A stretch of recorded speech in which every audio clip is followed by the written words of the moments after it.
नमस्कार दोस्तों, स्वागत है आपका हमारे चैनल टेक्नो लायर में। मैं आपका दोस्त आशुतोष पांडे एडवोकेट। दोस्तों, शादियों का सीज़न चल रहा है और आज हम बात करेंगे शादी के बारे में। हमारा कानून क्या कहता है, उसका क्या व्यू है हिंदू विवाह के बारे में। तो आइए समझते हैं हिंदू विवाह क्या है और इसमें क्या क्या चीज़ें कानूनन देखी जाती हैं, इसकी डिफ़िकल्टीज़ क्या हैं, क्रिटिकलिटीज़ क्या हैं।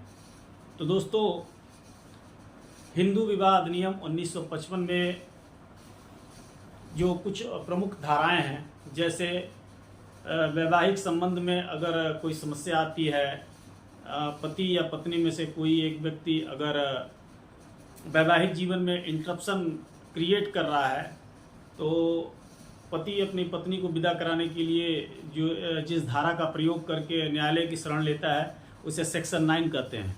धारा 9 में पति अपने पत्नी को वापस बुलाने के लिए या उसकी विदाई कराने के लिए जिस धारा के अंतर्गत न्यायालय की शरण में जाता है उसे सेक्शन 9 के अंतर्गत प्लेंट या परिवाद दाखिल किया जाता है, याचिका दायर की जाती है। दोनों के संयोग से, दोनों के आम सहमति से यदि तलाक ले लिया जाता है या डाइवोर्स दाखिल किया जाता है तो वो आता है 13B सेक्शन 13B के तहत वो दोनों आम सहमति से तलाक के लिए एप्लीकेशन दे सकते हैं प्रधान न्यायाधीश परिवार न्यायालय अपने डिस्ट्रिक्ट कोर्ट में। अगर पति या पत्नी में से कोई एक व्यक्ति तलाक की इच्छा रखता है और साथ चलने से गुरेज करना चाहता है तो वो 13(1) सेक्शन 13(1) में याचिका दायर कर सकता है डिस्ट्रिक्ट कोर्ट में प्रधान न्यायाधीश के। दोस्तों, ये तमाम धाराएं हैं जिसके तहत अनुतोष प्राप्त करने के लिए पति या पत्नी या उनके बच्चे न्यायालय की शरण में जाते रहे और न्यायालय उन्हें रिलीफ भी देता है। महत्वपूर्ण ये है कि कोई भी रिलीफ देने से पहले न्यायालय इस बात पर गौर अवश्य करता है कि क्या ये दोनों जो पति पत्नी के रूप में याचिका करता हैं, क्या इनका विवाह संपन्न हुआ है। जिस भी धर्म या जाति के लोग हैं, सबकी अपनी अपनी विधाएं हैं, लेकिन चूंकि आज हम बात कर रहे हैं हिंदू विवाह अधिनियम 1955 की, तो एक प्रमुख चीज़ यह है कि एक प्रमुख मतलब मोस्ट इम्पॉर्टेंट कहें तो यह गलत नहीं होगा कि पिछले एक दशक के अंतर्गत भारत के विभिन्न राज्यों ने अपने अपने निर्णय विभिन्न मुकदमों में, विभिन्न याचिकाओं में दिए हैं और उससे यह बात स्पष्ट आती है कि हिंदू विवाह अधिनियम में कन्यादान, सिंदूरदान, बैंड बाजे, बाराती, ये सब चीज़ें जो हम महत्वपूर्ण समझते हैं, इसके अलावा एक सबसे इम्पॉर्टेंट चीज़ जो न्यायालय ने निकाल करके दिया है, जिसे हम सबको समझना अत्यावश्यक है, वो है सप्तपदी।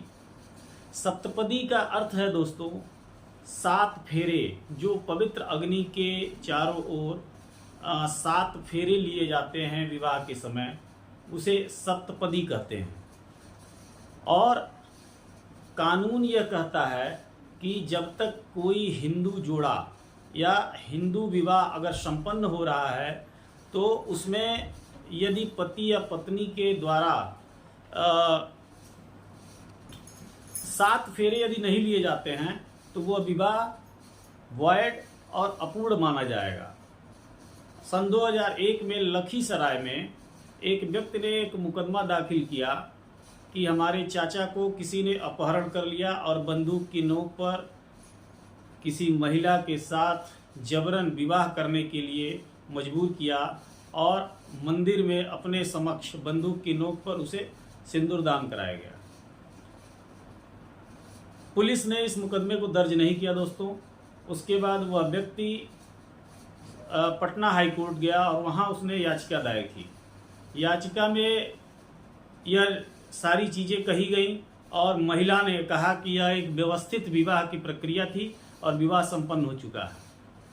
लेकिन दोस्तों, माननीय उच्च न्यायालय पटना ने यह आदेश पारित किया कि यह विवाह पूर्ण नहीं हुआ क्योंकि सप्तपदी नहीं कराया गया, 7 फेरे नहीं कराए गए। हिंदू विवाह अधिनियम 1955 के तहत भी यह निश्चित करना होता है कि अगर कोई हिंदू जोड़ा विवाह कर रहा है तो सप्तपदी अत्यावश्यक है। विवाह पूर्ण होने के लिए, वैलिड शादी के लिए, वैलिड विवाह के लिए, वैध विवाह के लिए सप्तपदी करना आवश्यक है। और उस निर्णय के बाद याचिकाकर्ताओं ने माननीय सुप्रीम कोर्ट के समक्ष भी अपनी याचिका प्रस्तुत की। माननीय सुप्रीम कोर्ट ने पटना हाई कोर्ट के मामले को तस्दीक करते हुए यह फैसला सुनाया कि यह सही है कि बिना सप्तपदी के हिंदू विवाह पूर्ण नहीं होता। तो दोस्तों, शादियों का सीजन चल रहा है, आप भी ध्यान रखें कि सप्तपदी अवश्य कराएं। अगर वैध विवाह करना है तो हिंदू विवाह रीति रिवाजों के हिसाब से सप्तपदी अत्यावश्यक है।